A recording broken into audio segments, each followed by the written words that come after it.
You mentioned the Boston Celtics. I do not have them in my top 3. Oh. I have them in my top 4.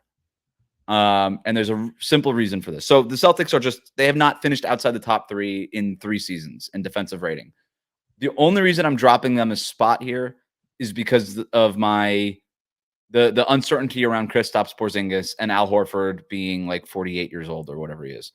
That's the part that worries me a little bit with them, is if Porzingis is going to miss 2 months, and just because he misses 2 months doesn't mean he comes back and just plays the rest of the games. That's not how this works. Not with any injury, and certainly not with Kristaps Porzingis. So if he's just sort of in and out of the lineup and Al Horford's there, and it's just like a lot of Xavier Tillman. It's a lot of Cornette. It's like a lot of that at center.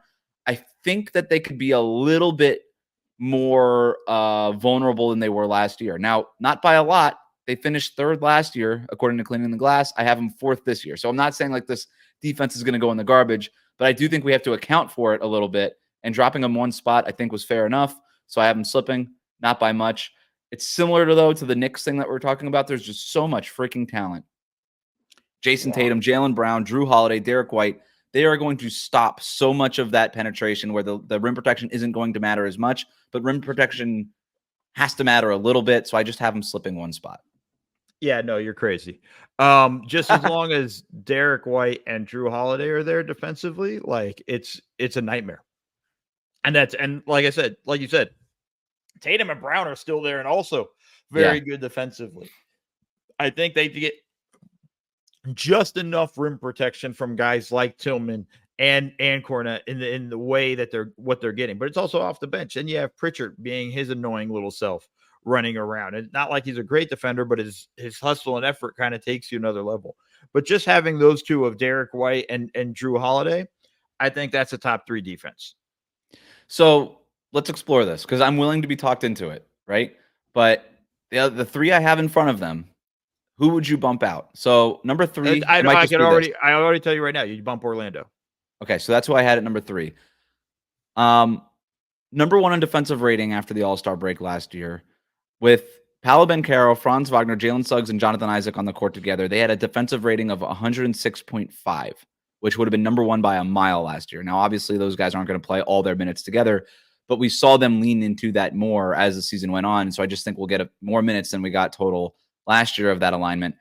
And then they add Kentavious Caldwell-Pope, who's a solid defender. I know he's getting up there in age, but he's still a solid defender, and he's better than what they had last year at that spot. So that's why I had Orlando. Maybe I was thinking about this too black and white. I'm like, okay, well, Orlando, they were really good last year. They were the best defense in the league post All-Star break, and they added a piece. And Boston lost a piece, at least for a few months, with Kristaps Porzingis. So I just had Orlando barely sneaking by Boston here. But you could talk me into moving Boston to number 3. I wouldn't be against it. I would just when we go look at Orlando, it's how much of it can they replicate that? This is a young team, right? And also a young coach, and they need to focus on the offensive end more, right? So I could just see slippage in just their coverage defensively, just on the fact that they have to focus on actually, scoring the ball, which was a massive problem for them, and then the lineup you talked about, like how many minutes do we get from Jonathan Isaacs, and with his injury history and everything like that. So you have to be concerned about that. And how many, so it's like, that's a good 15-minute run, but what are you doing the next 33 minutes? Like you're really kind of trying to figure all that stuff out. They have a great defense. Like it wouldn't shock me if they finish even number 1, in defensive rating. Like they're going to be a top 4 defense to me. For me, if I had to pick, I'm taking Boston's defense over Orlando's. And it's because, one, it's full of veterans, consistently the same each night. And the level that they play at defensively, and even with the Tillman and Cornette and the rim protection questions that we're talking about, still going to have Al out there, right? Still got him. And, it's not like a complete just 0 for them. Like, I think they're going to be just fine in that situation. I think we're a little bit overblown with it. The only thing I would say for the Celtics that scares me more than anything else is just a championship hangover. Yeah, totally. That would be the one thing that would maybe concern me. And when you see teams deal with the championship hangover, it usually comes on the defensive end, because that's the harder place to engage. Offensively, they'll still shoot threes and do everything that they do. I think I had him number 2 when we did the offensive rating predictions last week. But this past year, it was half of a point per 100 possessions that Right. separated Orlando and Boston. So 3, 4, whatever, they'll be right in the same mix. Qualitatively, they'll essentially be just as good. I've got Minnesota number 2. Right. Okay, so I think we're going to agree on number 1 then. So I've got Minnesota number 2. Do I really need to do the sales pitch on this one? They're awesome. They had the best defensive rating in the league by 2.6 points per 100 possessions last year. That was the difference between first and second and 11th in defensive rating last year. Like, they were just far and away the best defense in the league last year, according to Cleaning the Glass, again, which filters out all the garbage time stuff. I'm a little worried if I had to find like little worry points, which I tried to do with all these defenses, about the Dillingham minutes. We're not sure how many minutes he's actually going to get, but if he gets any, he's going to be a target. Mike Conley just getting older, being another year older. But I still think Anthony Edwards, McDaniels, like, these guys just are young. They keep getting better. It feels like, and this team can just go through stretches of dominance that no other team can reach. And you kind of string together enough of those stretches. And that's why they were number 1 in defense last year. And it's why they'll be number 2 again this coming season. I think it's more of a concern of how much will they miss Kyle Anderson. Mm-hmm. Right? Like, him coming off the bench really kind of helps to sort of stabilize things for them defensively with what they have. But I think they're right in the mix. Like, honestly, the top 4 can go in any order. Like, exactly. But that's the top 4 to me, And I think that's sort of the way I look at it. Just when you have Rudy, and he showed it last year, you're going to have a good defense. You're just going to walk into a good defense, when he's on the floor, because of what he can do at the rim. And when you have Karl-Anthony Towns, just kidding. No, but like, on top of that, like, pairing, just to kind of rotate over, it helps a little bit. But then you also have like the fact that Anthony Edwards is a two-way player, which I'd like to refer to as a basketball player, and we should start talking about these other teams as one-way, other guys as one-way players, right? Because that's the way the game is supposed to be played. You're supposed to play on both ends. It's not freaking football. But the sounds like a John Wooden quote. Don't get slapped. The whole thing is, though, but like, he's aggressive defensively. We saw what he can do in that stuff. McDaniels is great, like, defensively with how they play. Conley's a little bit older. We're going to start to kind of see maybe a little bit of a slide there. But overall, I just think they're in the perfect position to be a good defensive team, and top 4 is probably right where I'm at. And a lot of this stuff is buy-in also on that end. Like you're talking about, like, basketball players, you're supposed to play the defensive end of the ball. When this team got all the way, when they made the Western Conference Finals last year by way of their defense, that they're going to be bought into doing it again. And so, and for the length of the regular season. So I think, I couldn't move Minnesota any lower. Great point though. And that's kind of how I thought about it too. Like, these top 4 are going to be basically interchangeable. Although I feel really good about Oklahoma City's defense, and they're going to be number 1 in my predictions here. They were 4th in defensive rating last season, and then they add Isaiah Hartenstein and Alex Caruso.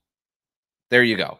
That's really the argument. I mean, their best lineups, the ones that they're going to lean on in crunch time and in the biggest moments, are going to feature all plus defenders, more likely than not.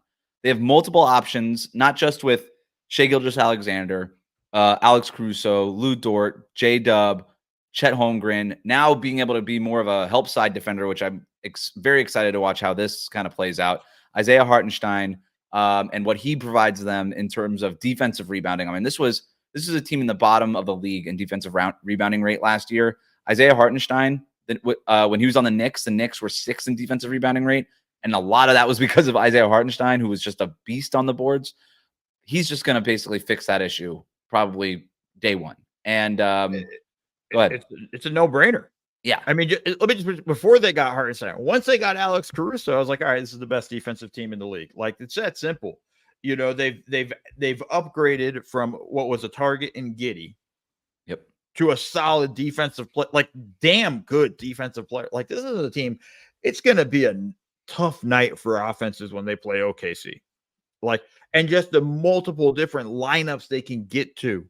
Sometimes, Hartenstein comes off the bench and you have Chet at the 5, and, rotate, play them together, play them separate. This, all the other guys that you can kind of go to across the board, where it's like, this is going to be amazing. And then it frees up Shai even a little bit more to conserve energy and go at it on the offensive end. I think there's going to be a fascinating thing. To me, this is definitely I will be shocked if they're not the number 1 defense. If they're not the number 1 defense in the NBA And if they're not in the top 3, something seriously went wrong with their season. They understood the assignment going into the offseason, and then they executed the assignment. They did it early. Like, this is like coming home from school, knowing that you had a bunch of math homework to do, and you're like, I'm just going to knock it out as soon as I get home. Before I even eat a snack, before I go play with my friends, I'm just going to knock out my homework before. And then you have the rest of the evening to relax and hang out and watch cartoons and whatever. Like, that's what the Thunder did. They're just like, okay, we know we need to replace Giddey, and we know we need some size. Boom, boom. Caruso, Hartenstein knocked it out. And so this went from a team with some targets like Giddey, right, with some vulnerabilities in terms of teams like Minnesota, Denver that can beat them from going small, a little punish Chet Holmgren in the middle and not having much size around him, to a team that replaced Giddey with Caruso, again, a minus defender to a guy who was on the all defensive team last year, and adding one of the better defensive rebounding guys and big men that were available in Hartenstein. And so they get rid of that small ball sort of vulnerability, or I guess more rather going against bigger teams vulnerability. I'm looking at their rotation. There's one kind of minus defender in the entire group, and that's Isaiah Joe. And I wouldn't even qualify him as like a total. He's not great, but at least there's some size there or whatever. But like everybody else, Kesson Wallace, like everybody else, at least at the very least, competes defensively. And there's a number of these guys who are going to make a claim to be on the all defensive team. There's no weaknesses. And so when you're able to roll out lineup after lineup of 3 to 4 awesome defenders, 5 awesome defenders at a time, you're going to cruise your way, I think, to the #1 defensive rating. Yeah, and I think the other aspect too is they don't take anything off the floor offensively. Right. I think that's the scarier part for everybody else in the league. It's just like, okay, well, like normally if you have a defense like that, or you add a guy that's that good defensively, it hurts you somewhere else. It doesn't in this case. Like it's such a problem for everybody else. Like I think this is going to be a big one. It's going to be a fun season for OKC. It really is. Well, I was so excited to do this with you. Let's cruise through the top 10, just sort of a recap, and then we'll get out of here. But number 10, I had the 76ers. Number 9, the Cleveland Cavaliers. 8 were the Miami Heat. 7 were the San Antonio Spurs. 6, the New York Knicks. 5, the Memphis Grizzlies. 4 and 3 were the Boston Celtics and the Orlando Magic. We'll kind of interchange those. I had Minnesota at number 2, and the Oklahoma City Thunder will be the #1 defense in the league by defensive rating by the end of next season. Those are our predictions. That's Mo Dakhil. You can, again, follow him on Twitter. He's a must-follow on Twitter. Read him at The Athletic. Read him at Bleacher Report. Mo, do you got anything coming out? Anything you want to plug here? Nothing right now. Just, stay tuned. Just follow me on Twitter. I do TikToks. I walk the dog. I come up with my random thoughts. So you can come find me on TikTok as well. Before it's banned. Dog. We'll see what happens. We'll see what happens. All right. Follow Mo and his dog on TikTok. Thanks, Mo, man. This was fun. Oh, thank you for having me.